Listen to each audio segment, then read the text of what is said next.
My freshman dorm was co-ed. Boys and girls divided into parallel halls on each floor, split by a bank of elevators in the middle. On my floor, the elevators were rumored to be haunted by a student who struggled with depression and died in his room about 15 years earlier. The circumstances were unclear, but part of the story was that he left behind a letter about how girls wouldn't talk to him.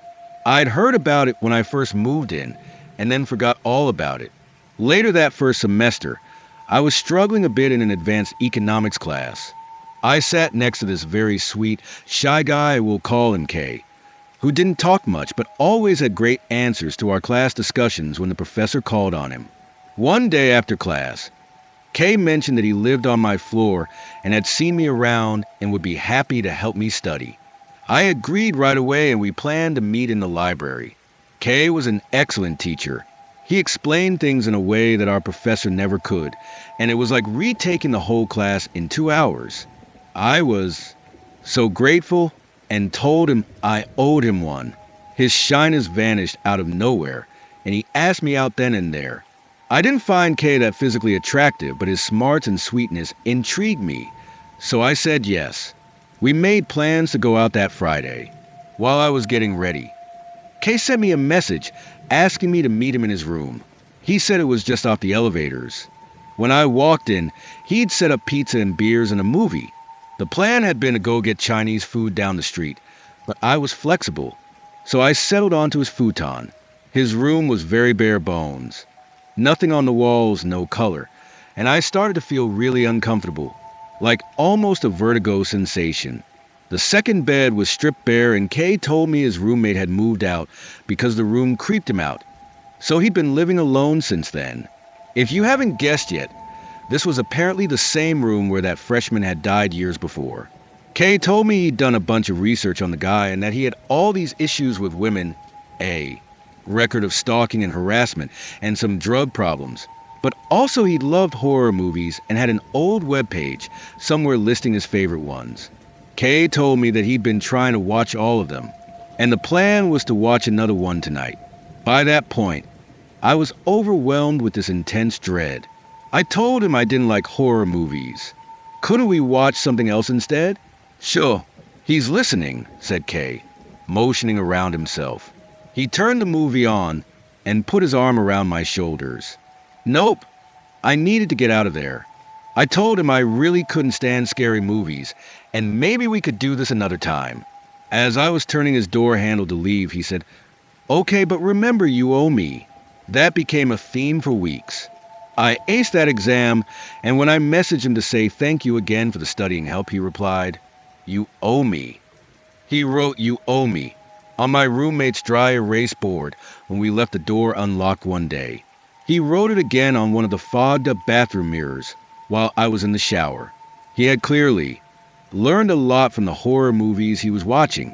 I was so freaked out and went to my RAs, who told Kay to leave me alone and stay out of the women's bathroom.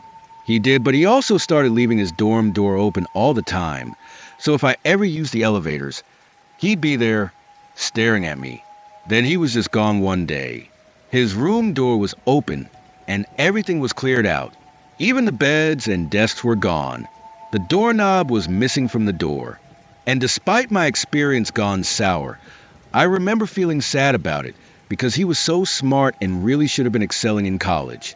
He had started out sweet and helpful, a good classmate, and someone I thought for a moment could be a friend.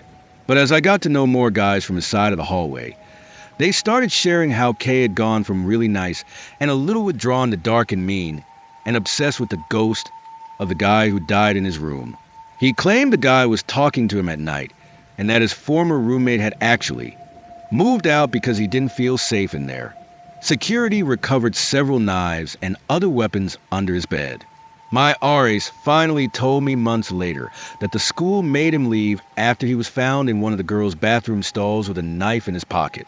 "Oh, guess he needed a sacrifice," joked the male RA, which I didn't find funny at all, especially because they told me I needed to call the police if I saw him on campus. And especially because they didn't let anyone else move into that room. Not that year, not the years after.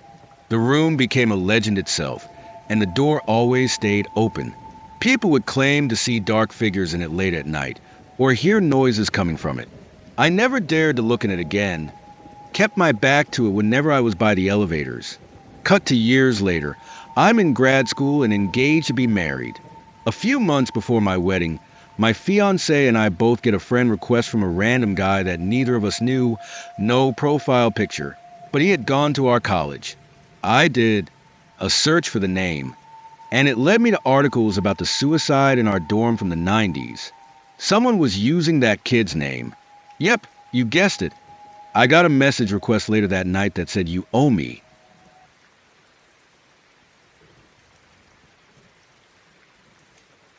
In 2005, I spent the majority of the summer hitchhiking.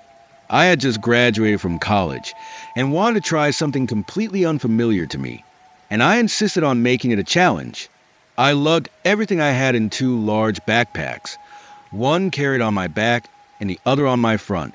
I had a sleeping bag but no tent, a prepaid card for payphones but no cell phone, no watch, no maps, and usually only a few dollars in my pocket.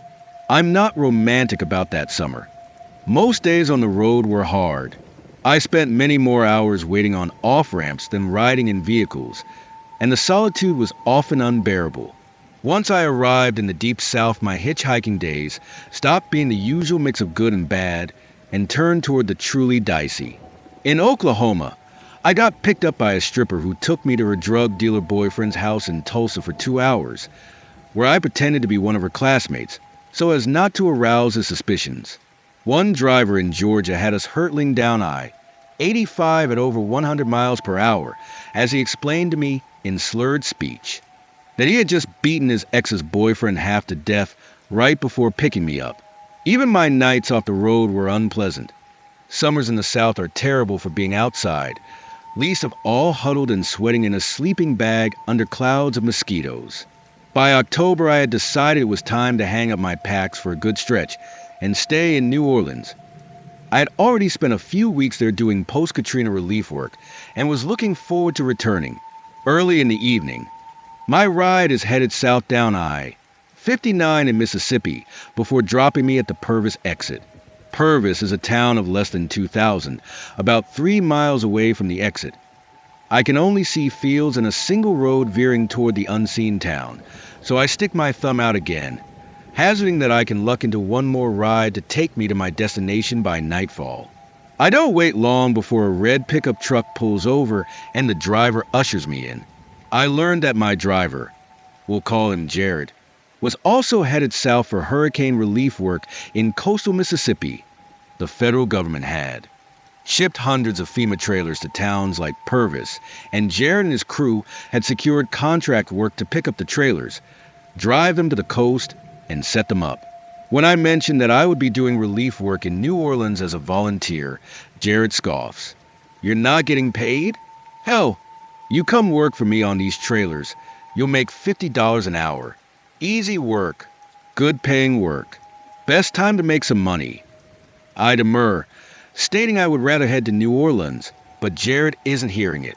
"Just come work for me for a day at least, see how you like it. Then you can be on your way." I eventually relent, now truly at the mercy of my ride. A short time later, Jared receives a call that weather conditions have worsened on the coast, so he decides to turn us around and return to Purvis to spend the night, with plans to pick up a FEMA trailer in the morning. Of course, I am now a party to these plans, and any objections I raise only make him more irritated and adamant that I'll be joining him, as he takes more calls. And as dusk settles in, I learn a few more things about Jared. He complains at length on one call about one of his workers asking for his money. On another call, he asks about another of his workers. Really? Julio took a bike.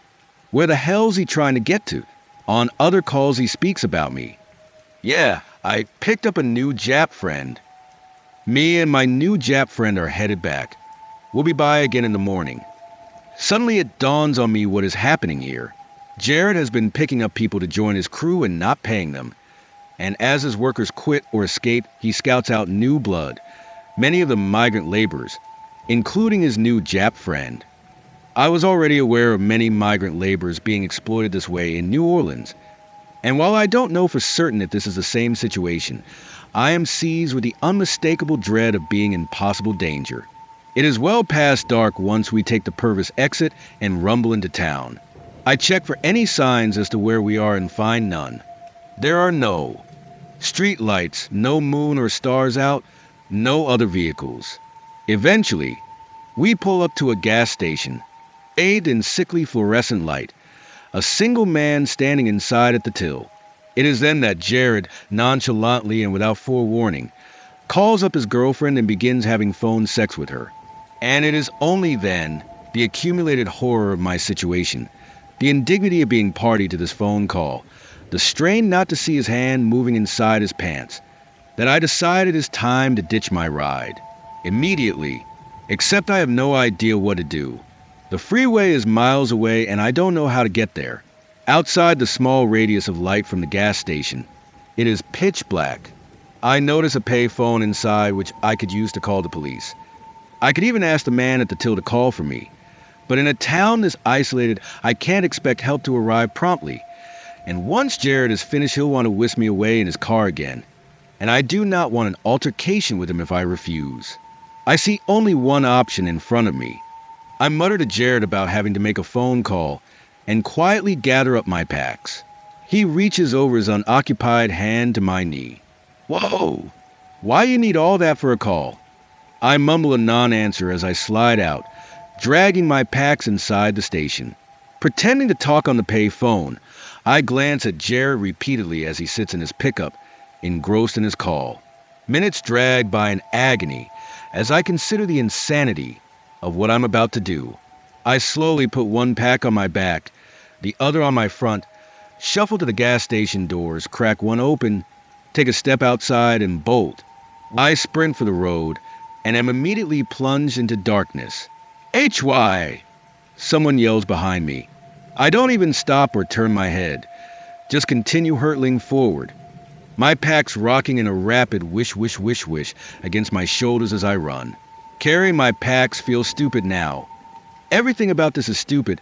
I don't know where I'm running to, and then I hear an engine start.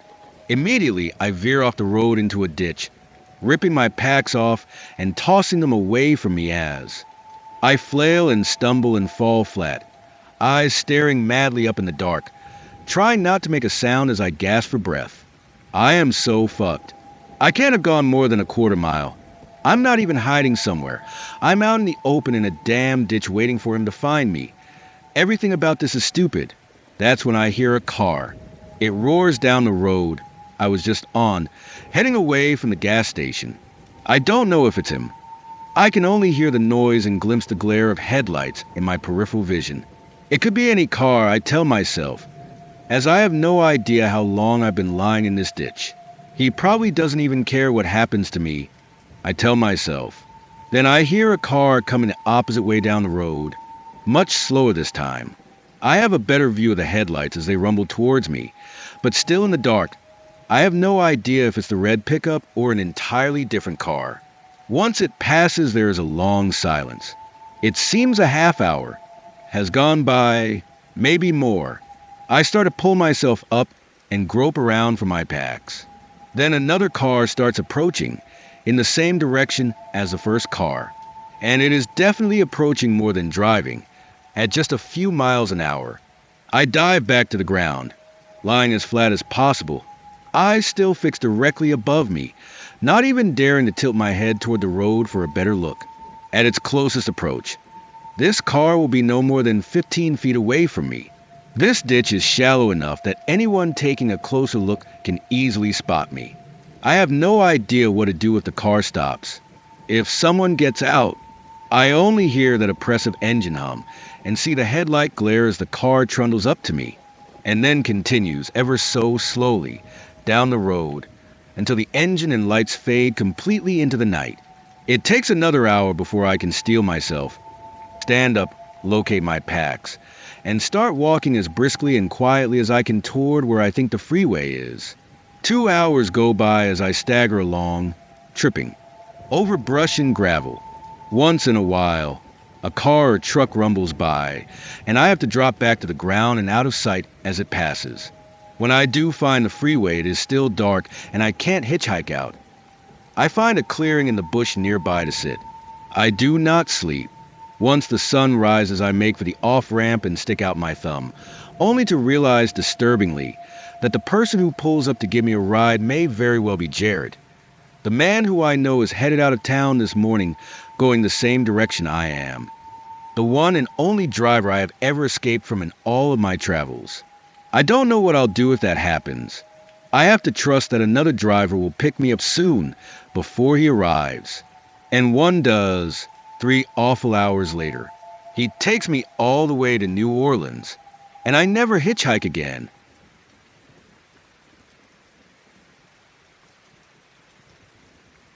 My freshman year of college, I lived in an all-women's dorm located on a quiet street not far from the center of campus. The campus itself is old and rural, tucked away in the mountains, and the isolation gives it a reputation for safety. But what all freshmen are warned about early are the ghosts. There are a number of them on campus. In one of the all-men's dorms, a room supposedly locks people in as an angry spirit batters the walls and doors. And there's a music building where a friend reported a sense of constant, malevolent observation during any piano practices. My dorm, too, had a reputation for haunting, although my roommate, and I didn't know that at the time.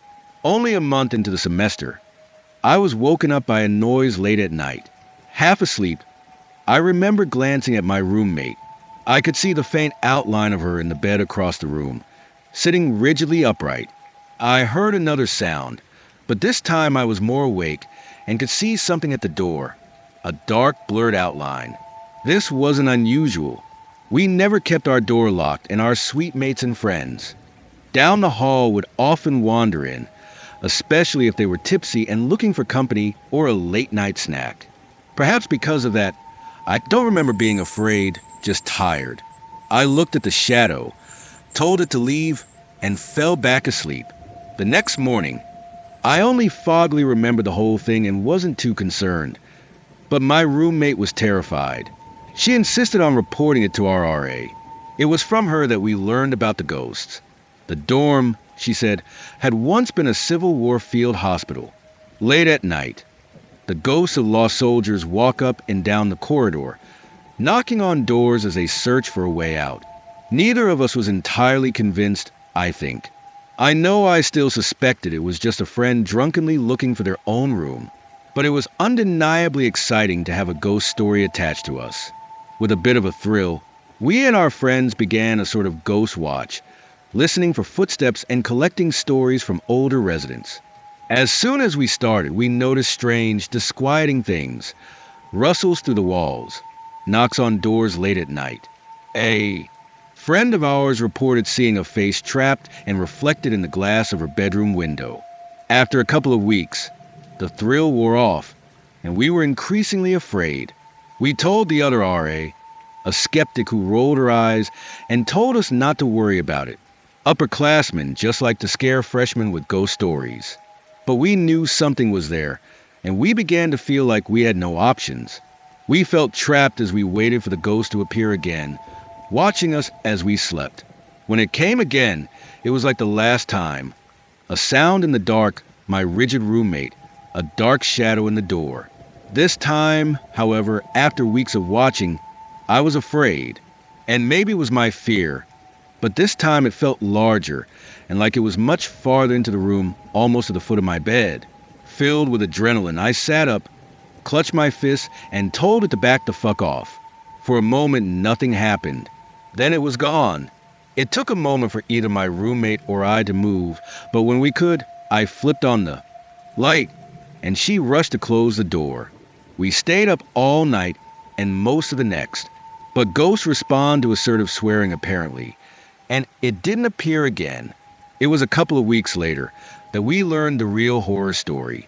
The campus police captured a prowler lurking outside another residence hall, peering through the windows. Reports had been happening for weeks. Other students had noticed an intruder, seen a face peering in through windows, heard strange noises. The police had been telling dorm staff to warn students to lock their doors while police searched for the prowler. Our RAs, however, didn't take it seriously.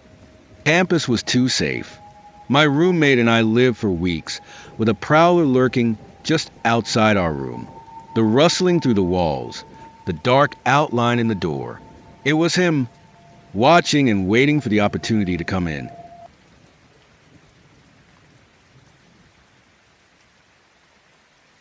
When I was in 4th grade, my mom and I moved a few hours away to live with my grandma. I was an only child and painfully shy. All my friends had been my friends since forever, and I had no idea how to talk to these new kids at school. One day at recess, a girl named Lizzie introduced herself and instantly became my new best friend.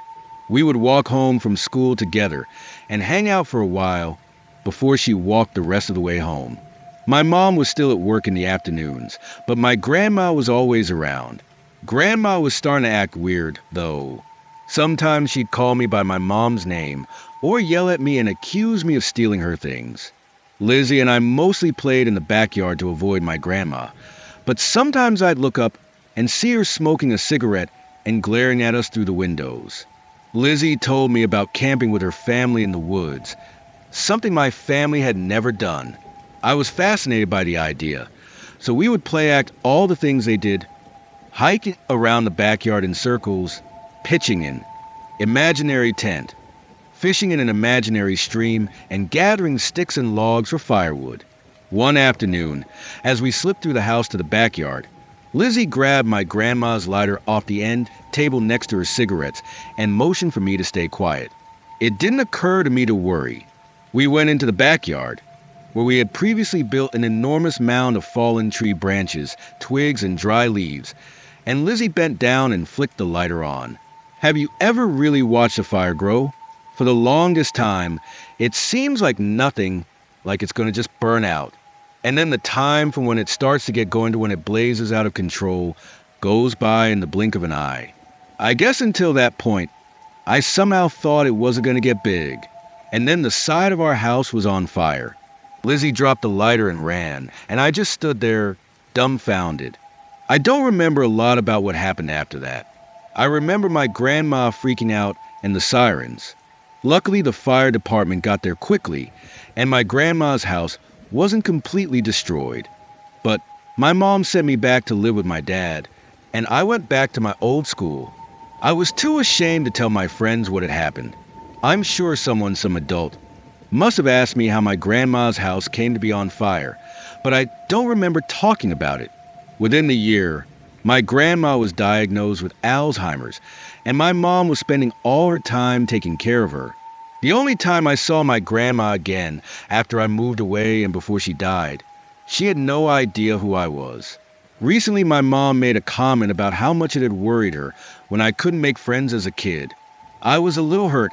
I had friends, just not for a few weeks after she uprooted me in the middle of the school year. And I brought up Lizzie. Lizzie, my mom said. Who's Lizzie? I realize in retrospect, my mom never actually met Lizzie, but surely she knew of her existence. Lizzie wasn't in my class, but we spent every recess and lunch together. She was at our house almost every day after school, with my grandma watching us through the window. My mom had no recollection of Grandma ever mentioning a friend of mine, and in fact, she remembers being told at a parent-teacher conference shortly before the fire that I still seemed to have no friends and was always alone. I racked my brain for some evidence of Lizzie's existence that might have survived the years, but I don't remember any pictures, or anyone else I talked to during that time who might have seen her. My mom asked where she lived. I said I had never been to her house, but she told me she lived just a few blocks down the street, and I always saw her walking that way when she left our house. My mom shook her head and said there weren't that many houses that way. Ours was the last block, and after that was an industrial park. The few houses that way had no kids living in them as far as she knew.